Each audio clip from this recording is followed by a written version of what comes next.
मैं ना डरूंगा ना घबराऊंगा, यहोवा राफा भरोसा है मेरा। मैं ना डरूंगा ना घबराऊंगा, यहोवा राफा भरोसा है मेरा। धन्यवाद हो प्रभु यीशु का। We give thanks to the Lord. मैं वचन में से पढ़ूंगी I will read from the word of the Lord. निर्गमन उसका 15 अध्याय उसकी 26 आयत को। Exodus 15 verses 26 onward. यदि तो अपने परमेश्वर यहोवा का वचन तन मन से सुने और जो उसकी दृष्टि में ठीक है वही करे और उसकी आज्ञाओं पर कान लगाए और उसकी सब विधियों को माने, तो जितने रोग मैंने मिस्रियों पर भेजे हैं उनमें से एक भी तुझ पर ना भेजूंगा, क्योंकि मैं तुम्हारा चंगा करने वाला यहोवा हूँ। If you listen carefully to the Lord your God and do what is right in his eyes, if you pay attention to his commands and keep all his decrees, I will not bring on you any of the diseases I brought on the Egyptians, for I am the Lord who heals you. आमीन। Amen. परमेश्वर का आत्मा अपने लोगों से बात कर रहा है The word of the Lord speaking to his people और कह रहा है मैं तेरा चंगा करने वाला यहोवा हूँ। and says, I am the Lord who heals.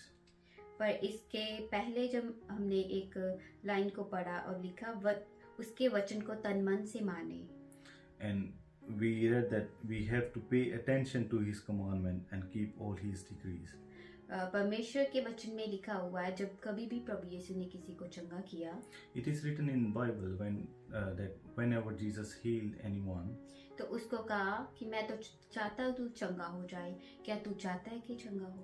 and he said to them whenever he healed anyone that I want that you to get healed, but do you want to get healed?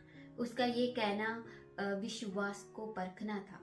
He said that just to check what kind of faith the person has, तो क्योंकि प्रभु यीशु तो चाहता ही है कि वो चंगा करे, because Jesus wanted to heal everyone, पर हमें ही अपना विश्वास उस पे दिखाना पड़ेगा। but we have to show our faith on him.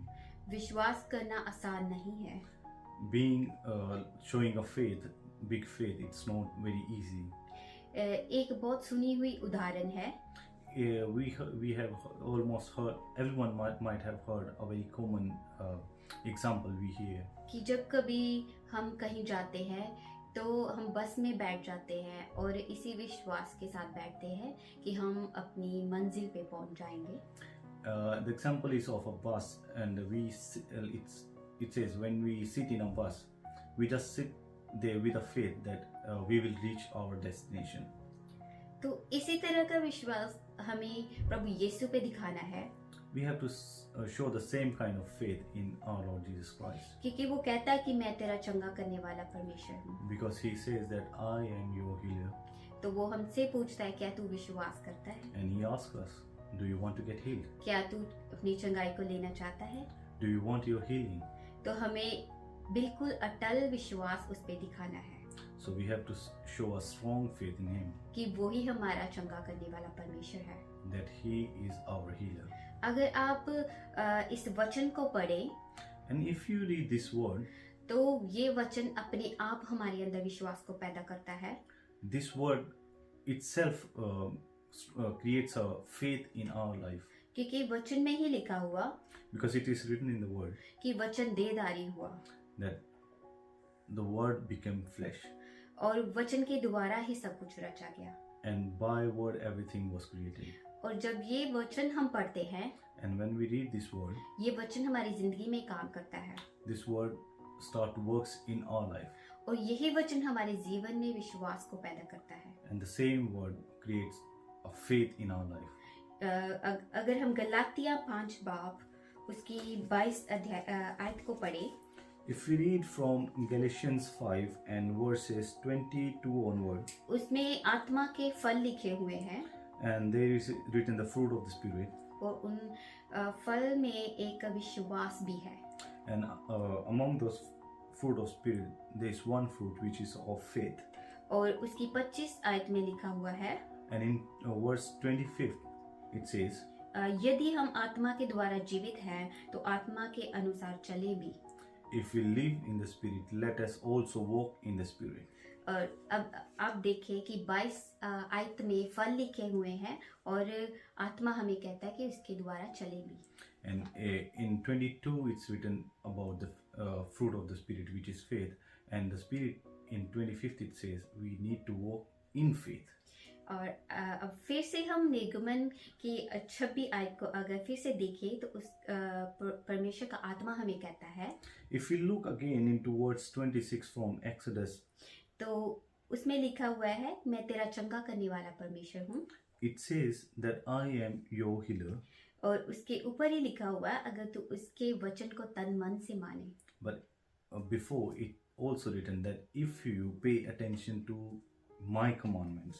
तो अब हम देख सकते हैं कि हमें उसके वचन पे विश्वास करना कितना जरूरी है।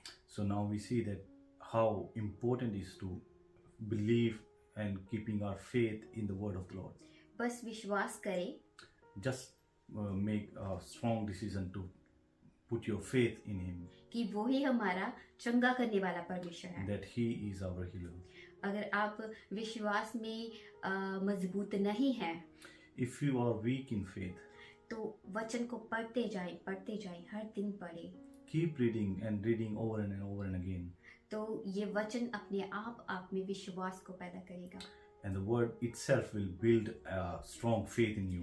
आज मेरा विश्वास ये है Today my faith is कि आप इस वचन को सुन के that when you hear this word, आप जरूर विश्वास में मजबूत होंगे। that the faith will be built, a strong faith will be built in your life. और जरूर मानेंगे कि वही आपका परमेश्वर चंगा करने वाला परमेश्वर है। And then you will believe that He is the healer and He is your healer. अब आपको ही आपकी चंगाई लेनी है। Now you have to receive your own healing. क्योंकि वो तो चाहता ही कि आप चंगे हो जाएं। Because Jesus wants that you to get healed. प्रभु यीशु इस वचन के द्वारा आप सबको बरकत दे। May the Spirit of the Lord and the word of the Lord bless you with this beautiful word. और चंगा करे। And heal you. आमीन। Amen. Shalom. Shalom.